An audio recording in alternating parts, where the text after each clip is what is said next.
எல்லாருக்கும் வணக்கம். இங்கே பாருங்கள், எல்லாம் நல்லா இருக்கீங்களா?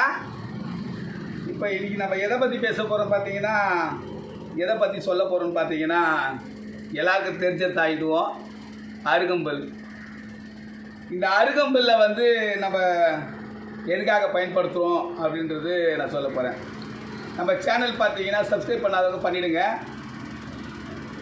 இந்த அருகம்புல்லானது ஆன்மீகமும் மூலிகையும் சார்ந்தது தான். அதனால தான் நான் ஆன்மீகம் மூலிகைன்னு சொல்லுவேன். ஒவ்வொரு பொருளும் ஆன்மீகத்தையும் சாரும், அது மூலிகையும் சாரும். அதனால தான் ஆன்மீகம் மூலிகையும் சார்ந்தது நான் வந்து நம்ம சேனலுக்கு பேர் வச்சுருக்கேன். நீங்கள் வந்து சப்ஸ்கிரைப் பண்ணாதவங்க பண்ணிவிடுங்க. இதோட தன்மை என்ன, இதோட வரலாறு என்னன்றதை நான் சொல்கிறேன். எல்லாருக்கும் தெரியும் தான், அருகம்புல் எடுத்தால் விநாயகருக்கு சாத்துறோம் அப்படின்றது. எதுக்காக சாத்துறோம், ஏன் சாத்துறோன்னே தெரியாது.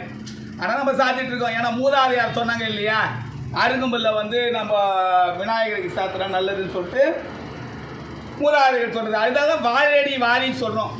ஒருத்தர் பின்னாடி ஒருத்தர் சொன்னதை நம்ம கடைபிடிச்சிட்டு வரோம். இதுதான் குடும்பங்கள். வாழடி வாழியாக நம்ம கடைபிடிச்சி வர்றது தான் குடும்பம். அப்போது மூதாதையர்கள் சொன்னதை நம்ம பயன்படுத்துகிற அருகம்புல்லானது எப்பேற்பட்ட மழை காலமாக இருந்தாலும் சரி, எப்பேற்பட்ட வறட்சி பூமியாக இருந்தாலும் சரி, இதை அழிக்கவே முடியாது. ஒரு தடவை வெயில் காஞ்சி அழிஞ்சி மண்ணோட மண்ணாக ஆனாலும் சரி, என்னைக்கு மழை சாரல் குளிர் பனி அது மாதிரி ஏதாவது ஒன்று அது மேலே பட்டம் ஒன்று இது வந்து டப்புன்னு ஏற்றி துளுத்து நிற்கும், கலந்து வந்துடும் அப்படி. அதுதான் அருகம்புல்லோட மகத்துவம். அழிக்க முடியாத ஒரு அருகம்புல். வறட்சி பூமியில் இருக்கட்டும், ஒரு சாலை ஓரங்களில் இருக்கட்டும், எங்கே வேணாலும் இந்த அருகம்புல் கிடைக்கக்கூடிய ஒரு தன்மை வாய்ந்த சின்ன ஒரு மண் கட்டி இருந்தால் அதில் அருகம்புல் முளைச்சிடும். ஏன்னா அந்த மாதிரி தன்மை வாய்ந்த அருகம்புல்.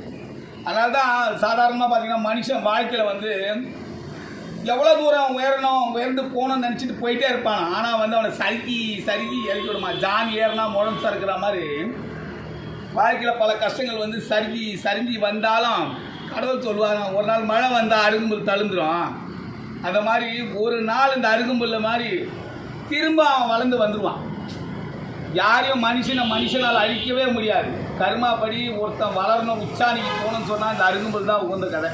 அருகம்புல் எப்படி அழிக்க முடியாதவையோ அது மாதிரி தான் வந்து மனிதனோட வாழ்க்கையும் ஆற்றலையும் அழிக்க முடியாது.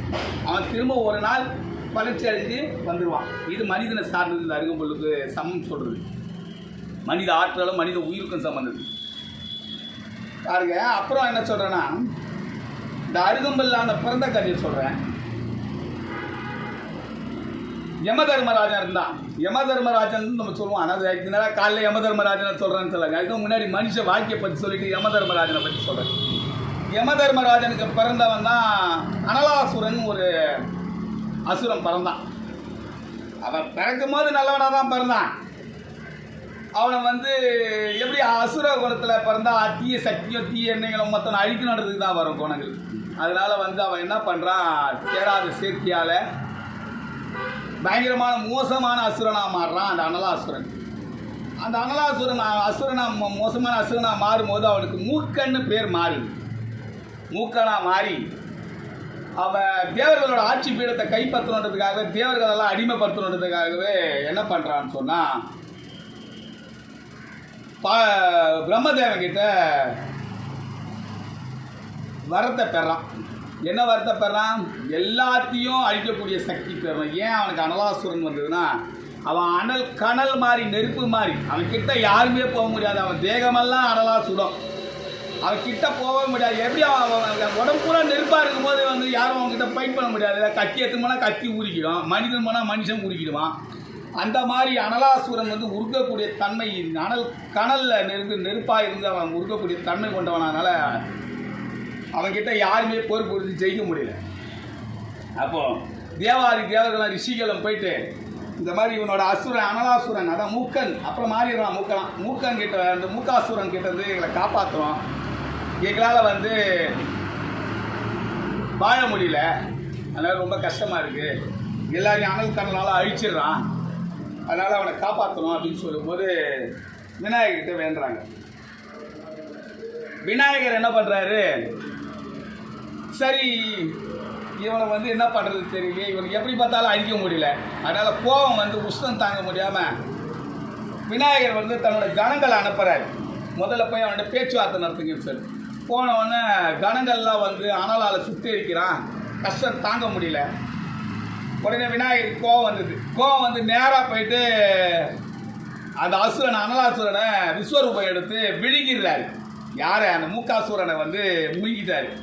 விழுங்கிட்ட உடனே என்ன ஆச்சு, உஷ்ணம் தாங்க முடியாத உடம்பெல்லாம் தேகமெல்லாம் எரியுது. ஏன்னா அவன் உடம்பும் வந்து எரிச்சல் தானே, கனல் தானே மூக்காசுரனோட உடம்பு சொல்லிட்டு விநாயகர் முழுனோடனே விநாயகர் உடம்பெல்லாம் சூடுபட்டு தாங்க முடியாமல் உஷ்ணமாயிடுறாரு. அப்படி உஷ்ணமாயிட்ட பிறகு உஷ்ணத்தை தணிக்க முடியல. கோடான கோடி பேரை வந்து தண்ணியை தாங்க ஊற்றுறாங்க. தேவாதி தேவரெல்லாம் வந்து என்னென்னமோ பண்ணி பார்க்குறாங்க. வருண பகவான் மழையாக பொழிகிறாரு, காத்தாடிக்கிறாரு. அந்த விநாயகரோட உஷ்ணத்தை காப்பாற்ற முடியல. உஷ்ணத்துலேருந்து விநாயகராக ரொம்ப கஷ்டப்படுறாரு. அப்போ என்ன பண்ணுறது தெரியாத சப்த ரிஷிகளில் வந்து பார்த்தீங்கன்னா பிருகு முனிவர் சொல்ல. பிருகு முனிவர் யாருன்னு சொன்னால் சுக்கராச்சாரியாரோட அப்பா தான் பிருகு முனிவர் சொல்லுது. வண்டா மாதிரி ஈஸ்வரன் ஈஸ்வரன் உள்ளே வந்து நோய்தான் சொல்கிறாங்க இல்லையா அவர்.